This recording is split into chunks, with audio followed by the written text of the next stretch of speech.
ಚೆನ್ನಾಗಿತ್ತು. Actually love ಇದ್ದೇ ಬಿದ್ದರೆ ನಾಯಿ ಕೊಡು ಅಂತ ನೀಟಾಗಿ ತೋರಿಸಿದ್ದಾರೆ. ಸೊ ಲೈಫಲ್ಲಿ ದುಡ್ಡು ಮಾಡಬೇಕು, ದುಡ್ಡು ಅಂದಿದ್ರೆ ಲವ್ವು ಎಲ್ಲ ಅದಾಗೆ ಬರುತ್ತೆ. ಸೊ ಫಸ್ಟು ಅಪ್ಪ ಅಮ್ಮಗೆ ಬೆಲೆ ಕೊಡಿ. ಇನ್ನು ಸಾಕಿಗೆ 20 ವರ್ಷ ಕಷ್ಟಪಟ್ಟಿರ್ತಾರೆ, 2 ವರ್ಷ ಲವ್ ಮಾಡಿ ಅವ್ರಿಗೋಸ್ಕರ ಅಪ್ಪ ಅಮ್ಮನ ಬಿಡಬೇಡಿ ಅಂತ ಒಳ್ಳೆ ಮೆಸೇಜ್ ಕೊಟ್ಟಿದ್ದಾರೆ. ತುಂಬ ಎಮೋಷ್ನಲ್ ಆಗಿ ಕೂಡ ಕನೆಕ್ಟ್ ಆಗುತ್ತೆ. ಇನ್ನೊಂದು ಫ್ರೆಂಡು ಸತ್ತಾಗ ಕೂಡ ಫ್ರೆಂಡು ಸತ್ತಿರೋದೊಂದು ಇದು ಬರೋಲ್ಲ, ಲವ್ ಹಿಂದೆ ಬಿದ್ದು ಸಾಯ್ತಾರೆ. ಸೊ ಒಂದೊಳ್ಳೆ ಮೆಸೇಜ್ ಇದೆ. ಖಂಡಿತ ಇದು ಒಂದೊಳ್ಳೆ ಇಟ್ಟಾಗುತ್ತೆ. ಸಿನಿಮಾ ನೋಡಿದ್ಮೇಲೆ ಜನ ಏನು ಕಲಿತಾರೆ? ಅದೇ ಲವ್ ಹಿಂದೆ ಬಿದ್ದು ಸಾಯೋದನ್ನ ಬಿಟ್ಬಿಟ್ಟು ದುಡಿಯೋಕೆ ಹೋಗ್ಬೇಕು. ಒಳ್ಳೆ ಮೆಸೇಜು. ಅದನ್ನು ಕಲಿತ್ರೆ ನಮ್ಮ ದೇಶ ಉದ್ಧಾರ ಆಗುತ್ತೆ, ಅವ್ರು ಉದ್ಧಾರ ಆಗುತ್ತೆ. ಹೀರೋ ಹೇಗೆ ಮಾಡಿದ್ದಾರೆ? ಸಕ್ಕತ್ತಾಗಿದೆ. ಅದು ಫಸ್ಟ್ ಟೈಮ್ ಆ್ಯಕ್ಟ್ ಮಾಡ್ತಿದ್ರು ಅಂತ ನೆನೆಸಿಲ್ಲ, ತುಂಬ ಚೆನ್ನಾಗಿ ಆ್ಯಕ್ಟ್ ಮಾಡಿದ್ರು. Thank you sir. ಯಾವ್ದು ಲಾಸ್ಟ್ ಎಂಡಲ್ಲೂ ಸೂಪರ್ ಆಗುತ್ತೆ, ಎಂಜಾಯ್ಮೆಂಟು ಹೀರೋಯಿನ್ ಸೂಪರ್. ಏನು ಇಷ್ಟ ಆಯ್ತು ಸರ್ ನಿಮಗೆ? ತುಂಬ ಎಮೋಷ್ನಲ್ ಆಗಿದೆ ಲಾಸ್ಟಲ್ಲಿ. ಕ್ಲೈಮ್ಯಾಕ್ಸ್ ಅಂತ ನೋಡಲೇಬೇಕು. ಚೆನ್ನಾಗಿದೆ ತುಂಬ ಚೆನ್ನಾಗಿದೆ. ಚೆನ್ನಾಗಿದೆ ಸರ್, ತುಂಬ ಏನು ಇಷ್ಟ ಆಯ್ತು ಸರ್ ನಿಮ್ಗೆ ಸಿನಿಮಾದಲ್ಲಿ? ಇಷ್ಟ ಆಯ್ತು ನನಗೆ.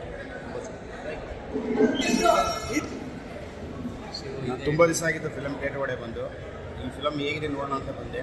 ಭಾಳ ಅದ್ಭುತ ಆಗಿದೆ. ಎಲ್ಲರೂ ಕೂಡ ಫ್ಯಾಮಿಲಿ ಸಮೇತವಾಗಿ ಬಂದು ನೋಡುವಂಥ ಫಿಲಮು. ಮತ್ತು ತಾಯಿ ಮಗನ ಸಂಬಂಧ ಯಾವ ಥರ ಇದೆ, ಕೊನೆಯಲ್ಲಿ ಕಣ್ಣಲ್ಲಿ ನೀರು ಬರಬೇಕು ಆ ಥರ ತೆಗೆದಿದ್ದಾರೆ. ದಯವಿಟ್ಟು ಎಲ್ಲರೂ ಬಂದು ಅವ್ರನ್ನ ಪ್ರೋತ್ಸಾಹಿಸಿ. ಭಾಳ ಅದ್ಭುತ ಆಗಿದೆ film. Thank you sir. Sir picture ಅಂತೂ ಸೂಪರ್ ಆಗಿದೆ ಸರ್. ಹಳೇ ಸ್ಟೋರಿ, ಫ್ಯಾಮಿಲಿ ಸ್ಟೋರಿ, ಕಷ್ಟ ಬೀಳೋ ಅಂತ ಭಾಳ ಚೆನ್ನಾಗಿದೆ. ತುಂಬ ಕಷ್ಟ ಬಿದ್ದು ಪಿಕ್ಚರ್ ತೆಗೆದಿದ್ದಾರೆ ಅನಿಸುತ್ತೆ ನನಗೆ. ತುಂಬ ಚೆನ್ನಾಗಿದೆ, ಭಾಳ ಚೆನ್ನಾಗಿದೆ. ಹಳೆ ನೆನಪುಗಳೆಲ್ಲ ನೆನೆಸ್ಕೊಬೇಕು, ಆ ಥರ ಭಾಳ ಚೆನ್ನಾಗಿ ಮಾಡಿದ್ದಾರೆ. ತೆಗೆದಾಗೆ ಆನ್ಸರ್ ಮಾಡಬೇಕು. ಹೀರೋ ಹೇಗೆ ಮಾಡಿದ್ದಾರೆ? ಹೀರೋ ತುಂಬ ಕಷ್ಟ ಬಿದ್ದಿದೆ.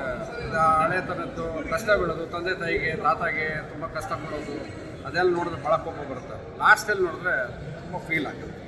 ಚೆನ್ನಾಗಿದೆ, ಸೂಪರ್. Thank you sir. ಮನುಷ್ಯ ಆ ಥರ ಇರಬೇಕು ಅಂತ ತೋರಿಸ್ತಾರೆ. ಅದಕ್ಕೋಸ್ಕರನೇ ಪ್ರೊಡ್ಯೂಸರ್ಗೆ ನಾನು ತುಂಬ ಥ್ಯಾಂಕ್ಸ್ ಹೇಳ್ತೀನಿ. ಈ ಥರ ಮೂವಿ ತೆಗೆದಿರೋದು ವೆರಿ ಗುಡ್ ಮೂವಿ.